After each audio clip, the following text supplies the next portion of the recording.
Audio Jungle.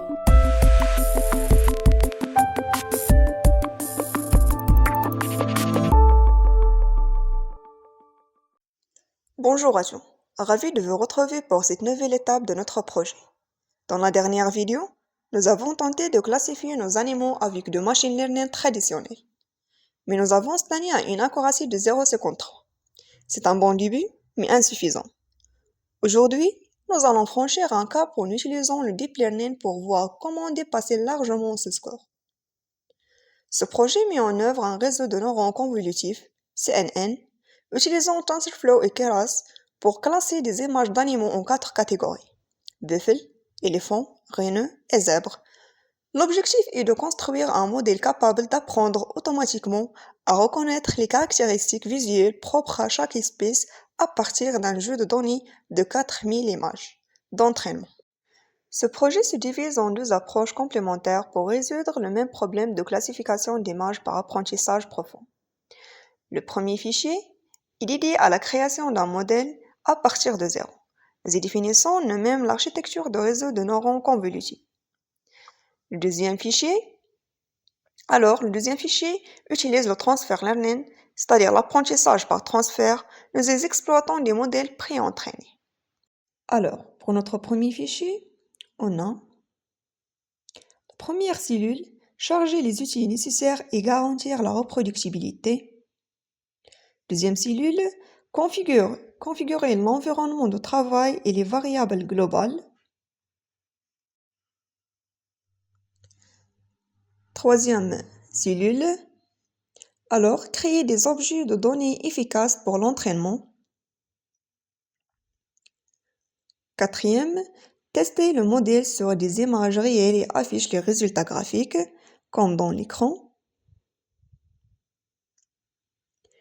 Passons maintenant à définir l'architecture mathématique de réseau de neurones, tel qu'on a le modèle est de type séquentiel, ce qui signifie que les données passent linéairement d'une couche à l'autre.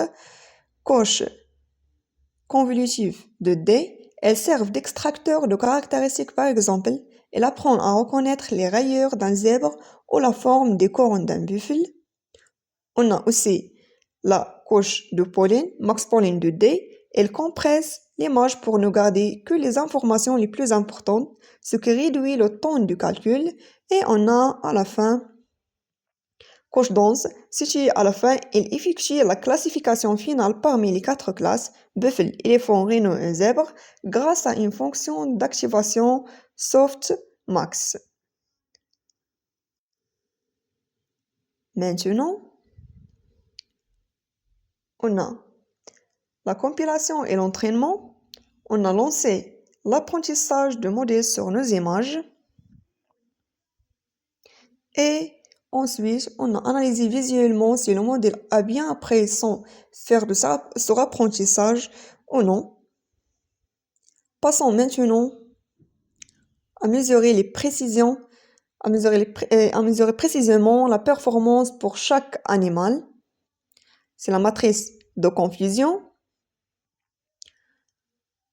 Enfin, on a confirmé concrètement les résultats sur un échantillon du jeu de test. Cette cellule sélectionne 25 images au hasard et utilise Model Predict pour obtenir les prédictions. Il affiche l'image avec 2 étiquettes, près de ce qu'il y a et pense être, et true, ce qu'il l'animal est réellement. Après avoir exploré la création d'un modèle personnalisé dans le premier notebook, nous allons maintenant passer à une approche industrielle. Ici, au lieu de tout construire, nous allons emprunter le cerveau d'une intelligence artificielle déjà experte. Tout d'abord, nous commençons par importer des outils habituels, mais avec une nouveauté. Nous chargeons les bibliothèques spécifiques au transfer learning. Ensuite, nous préparons nos données de la même manière que précédemment pour garder une base de comparaison solide entre les deux modèles. Et Nous avons maintenant dans le cours de notre deuxième notebook. Nous avons mis en compétition 3 architectures, 6 libres de vision par ordinateur. Alors, voici les résultats. On a MobileNet V2 qui présente la rapidité et l'efficacité avec une précision de 99,75% de précision. C'est le modèle le plus léger. On remarque que chaque époque prend environ 60 ou bien 70 secondes. Idéal pour une utilisation sur smartphone ou sur des appareils avec peu de puissance, car elle offre une précision quasi parfaite tout en étant très rapide à entraîner. Deuxièmement, on a le modèle ResNet 50. Le poids leurre, c'est avec une précision de 99,25% de précision. C'est le modèle le plus long de comparatif avec environ 430 secondes, plus de 7 minutes par époque. Bien que très puissant et profond, il est beaucoup plus gourmand en ressources dans notre cas précis. Il n'apporte pas de meilleurs résultats que MobileNet malgré sa complexité supérieure. Et troisièmement, EfficientNet B0, le grand gagnant avec 100% de précision. Il représente le parfait équilibre, plus rapide que ResNet, environ 80 secondes par époque et d'une précision absolue. C'est l'architecture la plus moderne. Elle a réussi à classer parfaitement toutes les images de test sans aucune erreur. C'est le modèle que nous avons choisi de sauvegarder comme version finale. Nous avons confronté 3 technologies. D'un côté, nous avons vu que même un modèle léger comme MobileNet V2 surpasse largement notre premier modèle maison. Cependant, c'est EfficientNet P0 qui remporte la victoire. En effet, elle atteint le score parfait de 100% de précision. Cela prouve que le choix de l'architecture est crucial en utilisant le bon modèle pré-entraîné.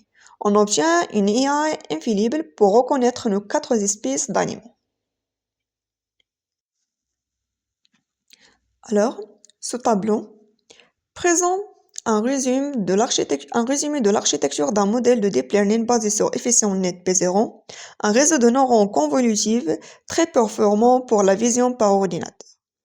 C'est la partie cruciale pour comprendre comment le modèle apprend.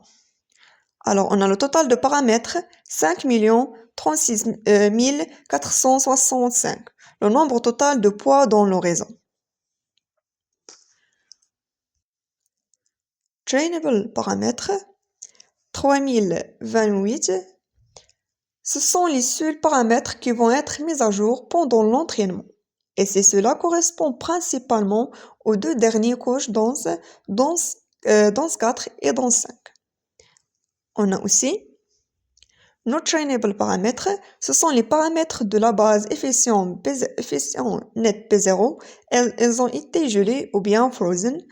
Alors, comme une conclusion, nous utilisons une technique appelée Transfer Learning.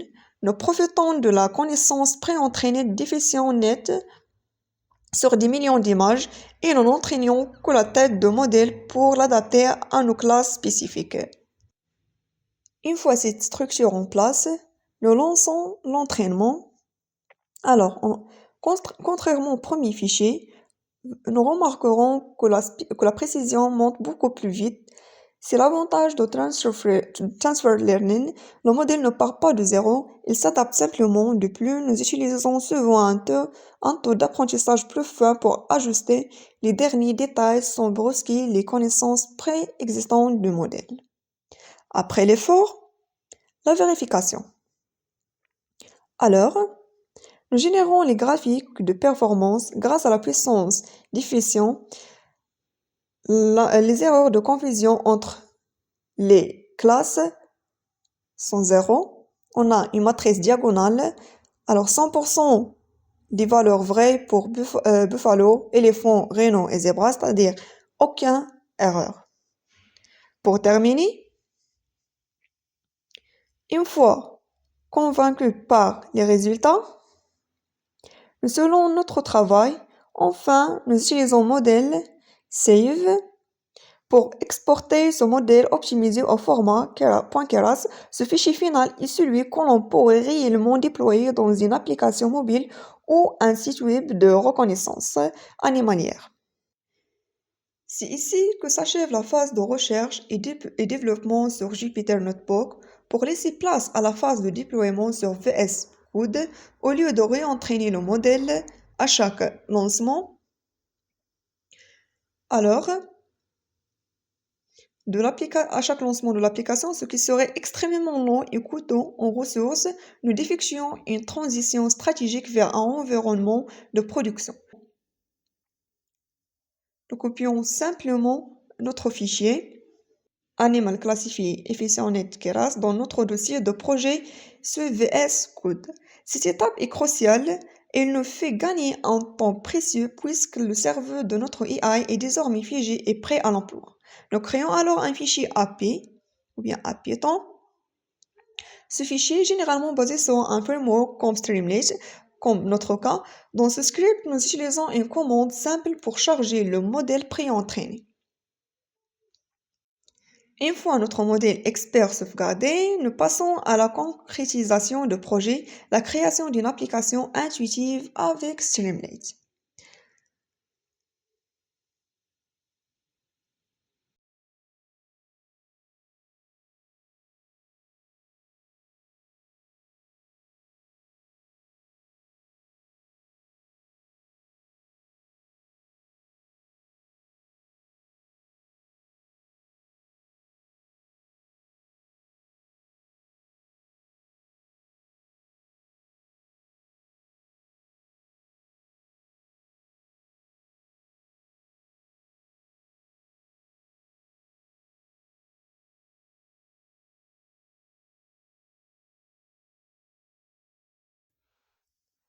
L'application s'ouvre sur une page d'accueil dédiée à la vie sauvage, offrant un résumé passionnant sur les animaux de la savane. Pour les curieux de la technologie, un premier bouton technique permet de basculer vers une vue analytique. On y découvre un graphique détaillant les performances de notre modèle. Un bouton retour permet ensuite de revenir naturellement à l'accueil. Et en cliquant sur le deuxième bouton, on accède au cours de système, la page de prédiction.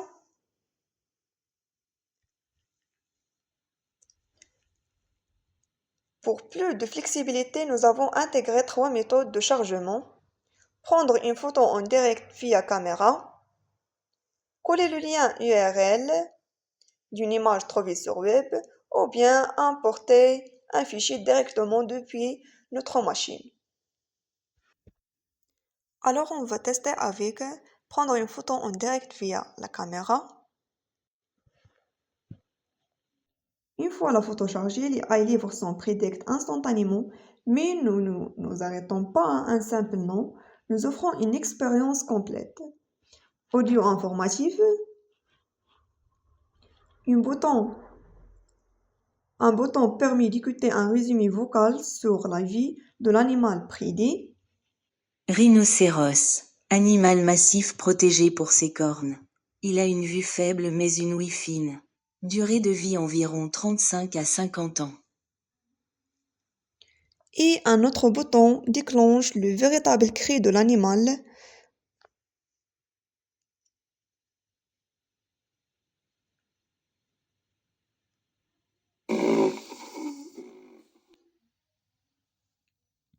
Fiche technique des informations précises s'affiche, telles que le poids moyen, le régime alimentaire et l'espérance de vie. Enfin, pour conclure l'expérience, l'application génère une carte interactive